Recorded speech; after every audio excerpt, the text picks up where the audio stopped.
So I said that I was going to come on today.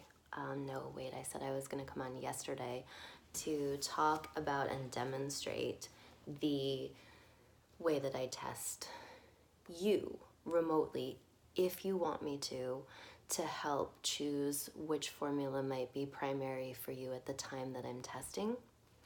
I've done that for a few people so far, and it always is just weird because it's not me. And I will just be endlessly stoked and fascinated by how that works. So cool. So today I've got this book with me, the original thing that I found, the object that led to my healing. And I use the information in this book every single day. It was a lifesaver and continues to be. So I am going in here to talk about several formulas at once because they're all in here in chapter 18, the chapter called Freeing Your Brain and Body of Toxins. I'm tired. God, maybe I should give something away to the person who catches the most amounts of wrong words that I use.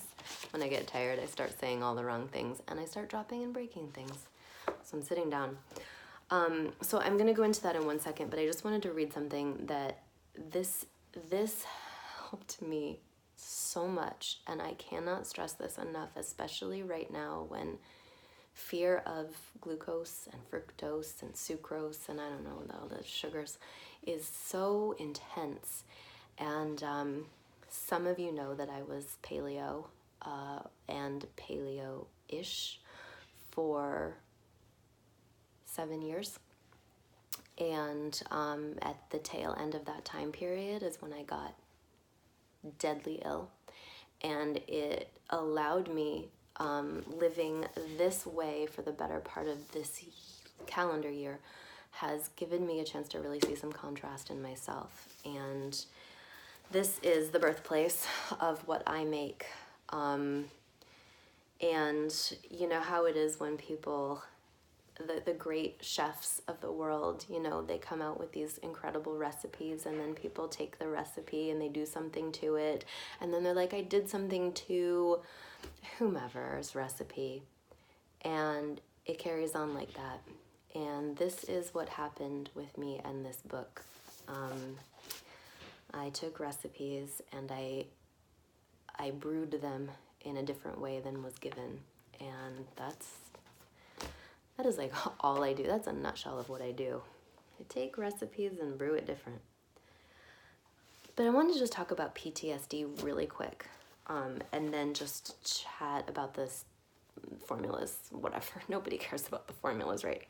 So there's this little blurb in here on page 170 that says, what happens on a physical and emotional level to cause PTSD? Put plainly, it's a chemical imbalance in the brain that occurs when someone experiences trauma. When there isn't enough glucose stored in the brain tissue to feed the central nervous system, emotional upheaval can create lasting effects. And then there's more words in that chapter, but then the last sentence of, the paragraph. Are you counting? The paragraph says, in closing, a lack of glucose is the real cause. And the point of that, and this has been my experience, is that the more I listen to my liver's cues for glucose, the springier I get. My stage 4 Epstein-Barr symptoms would have probably not necessarily shown up the way that they did if I wasn't experiencing PTSD to a high level of PTSD. And it's the kind where it had been a couple of years of this really bad situation. And not this past summer, but the summer before, I had an emotional breaking point, and it was substantial. I had never gotten to a point in my life where I was more scared of the where I was more scared, and I had several instances in a row where I felt my spirit breaking, and I felt things just going past a line that I had never gone past.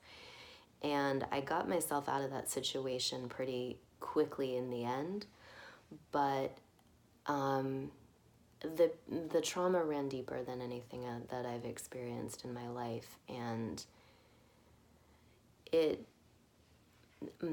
my symptoms came at the exact same time. So they're related. And I've got to say, just to end this, that I know it to be true for my body. I know it to be true. The more I can honor the need for the glucose stores, the better I'm getting in every direction. Like, that's like one of the cruxes of this whole thing is just, we're not running on fat, we're not running on protein, we're running on prana, as I think a lot of people understand. But people's bodies are desperate for glucose. I can now recognize that vibratory signature in my own system, and I've been learning it, how to feel it and see it in other people's systems too. Anyway, that's kind of like a weird thing. I just wanted to mention it. So chapter 18 in this book, chapter 18, Freeing Your Brain and Body of Toxins. Many of the recipes for the formulas came from the back of this book. And this chapter is fan-freaking-tastic. It's just got the simple no foods, like the 5 foods that feed viruses. And as you may or may not know or agree or care, but it's my experience in my own body that if I'm not constantly doing a gentle detox as a lifestyle, then I become inundated and overloaded with environmental toxins. It doesn't matter where I've lived, been, done, that's what's happening. So there's a lot of stuff back here, but I'm just gonna poke around until I get to somewhere that I had my place. Now let's run away. All right. So in the back of this thing, the anti-chlorine and anti-fluoride tea, that is one of our anti-chlorine formulas, and all of our formulas have equal parts. So this is just the same, equal parts blackberry, raspberry leaf, hibiscus flowers, and rose hips. And in this little section, Anthony talks about how to deal with mitigating water pollution, just really simple things for your home. The next little section on the pesticides, that's where we get our anti-pesticide formula.